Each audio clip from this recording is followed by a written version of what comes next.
কি একটা আজব দেশে আমরা বসবাস করি, লজ্জা লাগে। এটা আমার মাতৃভূমি, এটা আমার জন্মভূমি। কেন লজ্জা লাগে? এই দেশের আইন, শাসন এবং শাসক এত দুর্বল। 1971 সালের পর থেকে আমাদের এই বাংলাদেশ প্রতিষ্ঠা হওয়ার পর আজ পর্যন্ত এমন একটা শাসক, এমন একটা শাসন, এমন একটা আইন তৈরি করতে পারলো না যে আইনের ভিত্তিতে একটা ইনফ্যাক্ট তৈরি হবে সমাজের মধ্যে, এটা রীতিনীতি প্রণয়ন হবে সঠিকভাবে। সেই শাসক কবে আসবে? সেই রীতি, সেই নীতি কবে আসবে? আসবে তনু হত্যা, আসিয়া, রামিসা, আমার বোন, আমার মেয়ে, আমার ভাতিজি, আমার ভাগ্নি, এগুলো আসবে যাবে, আসবে যাবে। রীতি নীতি প্রণয়ন, শাসক, এগুলা কখনো বাংলাদেশে আসবে না। লজ্জা লাগে। এটা আমার মাতৃভূমি, এটা আমার নেশন, এটা আমার পরিচয়। আজকে সালাউদ্দিন আহমেদ, যিনি সংবাদ সম্মেলনে বলেছেন যে আমরা এখন মধ্যযুগে নাই, আমরা এখন আধুনিক যুগে। হ্যাঁ, এটা মানতে হবে। সালাউদ্দিন আহমেদের যে কথাটি, এটা 100% ট্রু।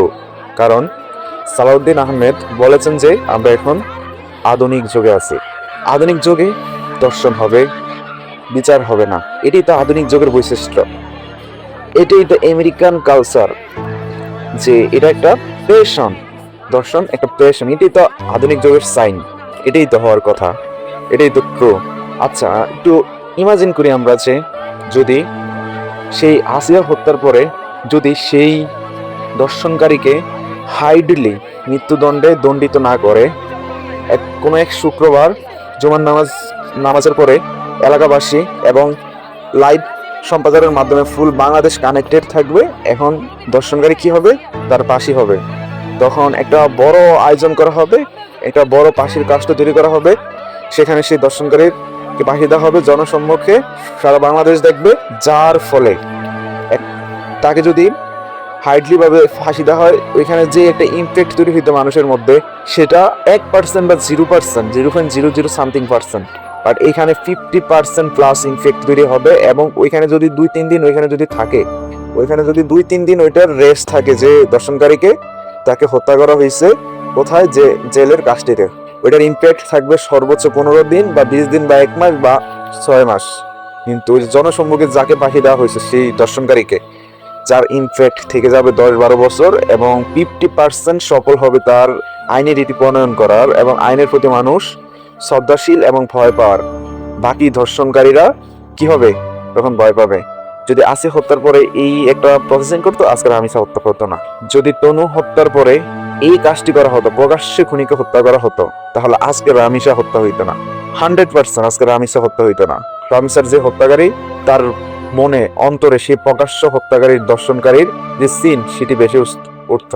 তাকে গলা কাটার আগে তার মাথা মেমোরিতে অটো সেট আপ হয়ে যেত, এটা বাংলাদেশ, এখানে এইভাবে একটা দর্শনকারীকে মারা হয়েছে। তার মাথায় একটা ভয়, আতঙ্ক থাকতো। 100% যদি ওই আসিয়া, ওই তনু হত্যার পরে সেই দর্শনকারীকে প্রকাশ্য এইভাবে ফাঁসির কাজটা দাঁড়া করাইতো জনসম্মুখে, তাহলে আজকে রামিসা হত্যা হইতো।